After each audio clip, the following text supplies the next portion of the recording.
Hi there, welcome to Ecology lecture video number, I believe this is number 5 actually. Let's begin. This is the nutrient cycle lecture. So let's begin by talking about water. A lot of you have dealt with the water cycle. You've already seen this in earlier classes, probably in middle school somewhere. It's probably the simplest of the nutrient cycles because you're the most aware of it. The water cycle. So let's talk about it. Your cells are about 80% water. So water is very, very important for us. Let's talk about this picture here so we can get an idea of what this water cycle is. Nutrients have to be recycled. Otherwise, they would run out and we would not be able to get any more of them. So nutrients are constantly recycled through different parts of ecosystems. Sometimes they're recycled through the actual organisms. Sometimes they're recycled in the air. Sometimes they're recycled in the ground. Sometimes they're recycled in the water. It just depends on the particular nutrient. Let's talk about water. Water is a real simple cycle. You have evaporation. You're going to learn about this thing called transpiration. That's evaporation of water from the leaves of plants. So evaporation, transpiration bring water up. As water comes up, it condenses. Condensation is a process where a gas converts to a liquid. Okay, you may notice condensation on the surface of a beverage when you have like water on the outside of like a canned soda that was very cold, for example, or a canned or excuse me, or a beverage with ice in it. You might see water or dew on the outside. So that's condensation appearing. That's water that converted from gas to a liquid. So condensation is when the gaseous water becomes a liquid that makes the clouds a little heavier. Then it falls back to Earth as precipitation. Some of it makes its way into the ground. Some of its way runs off into the oceans and lakes and so on and so forth. So it's a cycle of events. This is the water cycle. Now, water is stored in what are called reservoirs, or reservoirs are pools of nutrients in some cases. So these are areas where water is stored. There's a lot in the air. We call it humidity. So when it's a very humid day, we generally sweat a little bit more because there's more moisture in the air. Groundwater, real simple. That's the water below ground. Okay, real simple. All right. Nothing crazy there. Now, I already talked about these briefly. Evaporation is water. It's the name evaporation means water going from liquid to gas. Transpiration is special evaporation, evaporation of water specifically from the leaves.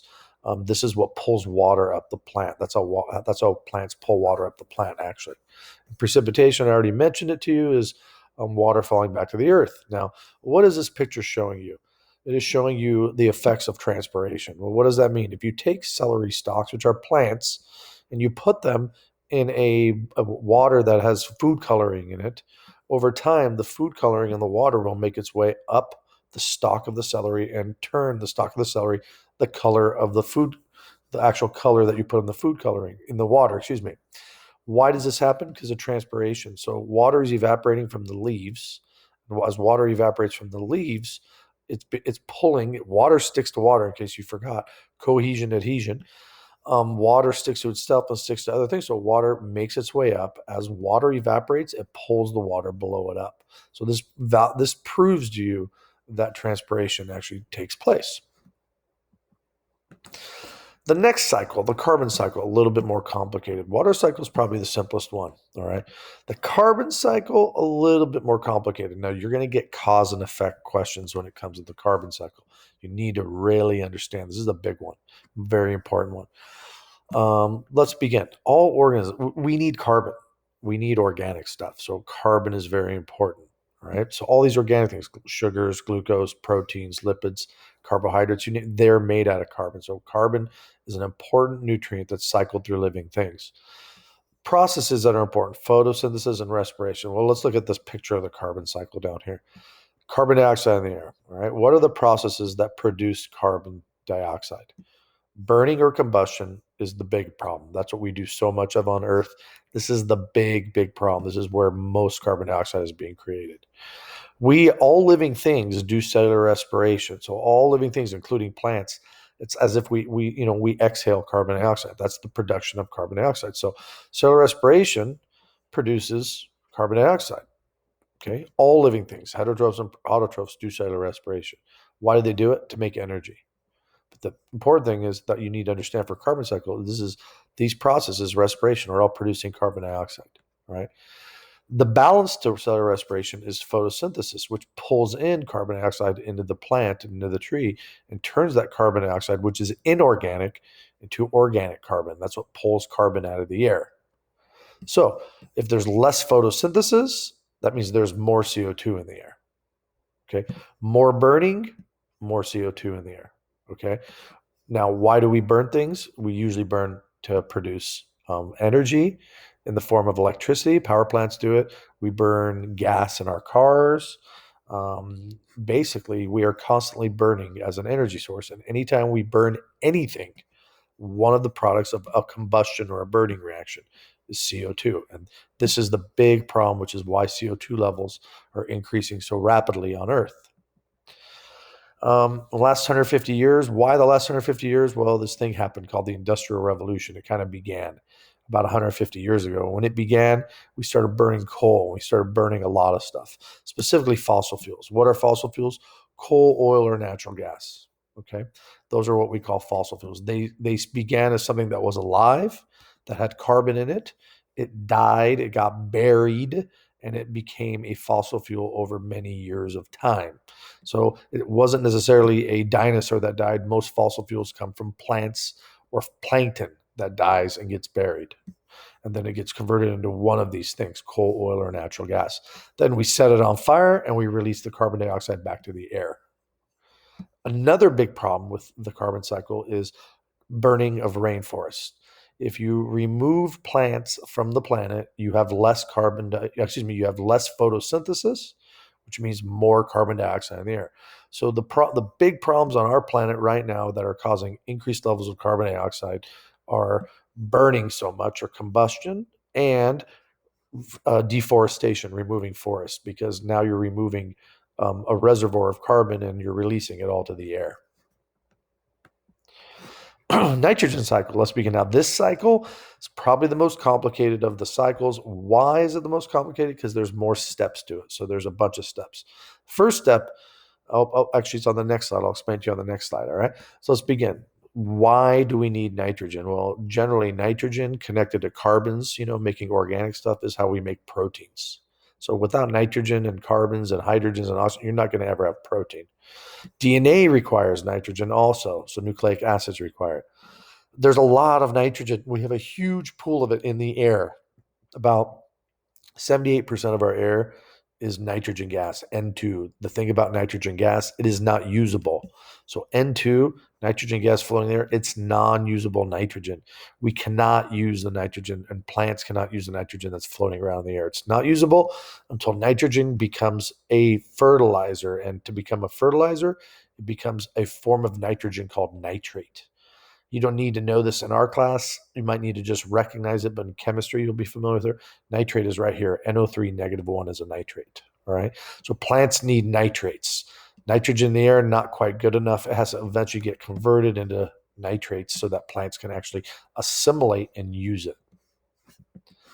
So the first step is called nitrogen fixation. So you have nitrogen in the air, and it goes through what's called nitrogen fixation. What does that? Bacteria in soil do that. They fix nitrogen. What does that mean if you fix it? That means nitrogen will eventually get turned into something that's organic and get used by the plant. So nitrogen fixing soil bacteria, what do? Well, they have a mutualistic relationship with plants. That means they benefit and the plants benefit. The plant gets help from the bacteria because the bacteria produce produce nitrates, which are usable nitrogen for the plant. So what does the plant get? It gets fertilizer, nitrates. What does the bacteria get? It gets food from the plant. So they have a happy relationship. So this first step, nitrogen fixation, is where you take nitrogen gas in the air, N2, and it gets converted by soil bacteria in the roots. It gets converted all the way, see, nitrogen fixed soil bacteria, and it eventually, it first gets turned into ammonia, then nitrite, and then eventually nitrate. Okay. And the nitrate then gets assimilated into the plant. So nitrogen fixation is a big process. It's where nitrogen gas gets turned into nitrogen that now becomes an ion, something that's in the soil and that can be used, such as nitrate.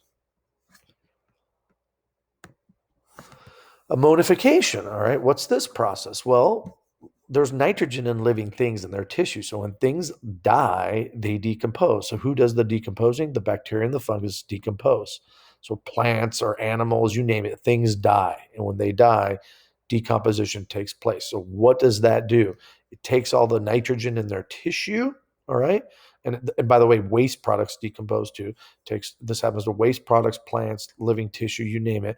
And decomposers start breaking it down and they convert it into what's called ammonium. Technically, the first step is ammonia and then ammonium. Ammonium is the ion, the charged particle. This is the part that can be dissolved in water. This is similar to ammonium. Okay. And ammonia becomes ammonia, it has an extra hydrogen on it. All right. So basically, where ammonification happens when dead organisms, urine breaks down, fecal matter breaks down, the nitrogen can be removed from it through the process of ammonification. And then it becomes ammonium, which then gets through other bacteria, eventually get converted into a nitrate. Okay, so we are right here at ammonification, and then ammonification continues the nitrogen fixation process and gets gets nitrified and turned into nitrate. And that's the next step. Next step is nitrification. Now we're here. Okay, so when you fix nitrogen, it generally gets converted into ammonium first before it makes its way to nitrate. When decomposers break things down through ammonification, it gets turned into ammonium. So we're right here.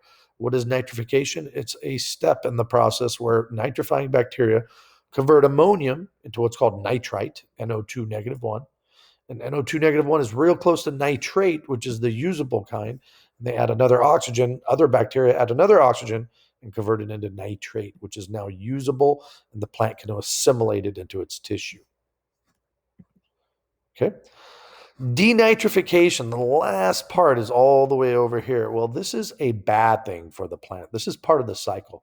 So nitrates in soil can actually get converted into nitrogen gas again. This is called denitrification. So this is not good for plants. Why? It removes nitrate from the soil.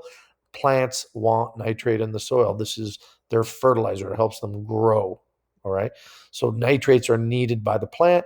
Denitrifying bacteria remove it from the soil and convert it back into nitrogen gas, starting the process over again. All right. Now, sometimes rocks erode, and when they erode, erosion of rocks, some rocks have nitrites in them. So sometimes nitrites get released in the environment due to erosion of rock, and then bacteria convert them into nitrates. All right. And how do we get our nitrogen or our protein? We eat. Basically, when we eat things with protein in them, we are getting our nitrogen in our diet that way. The last part, the last nutrient cycle, is the phosphorus cycle. Well, what do we need phosphorus for? For DNA and RNA. Also, if you remember these lipids, phospholipids, that's the phosphorus or phosphate part.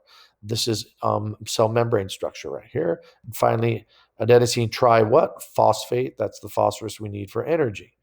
How do plants get phosphorus? They get it from their soil and from their water. It's usually dissolved in their water. How do we get our phosphorus? We have to eat, just like all animals. Okay, we have to eat. This picture is showing you part of the processes. Rocks erode, and rocks are a main reservoir of phosphorus. When they erode, they release phosphorus, or in the form of phosphates, to the soil. So it's like adding nutrients to the soil.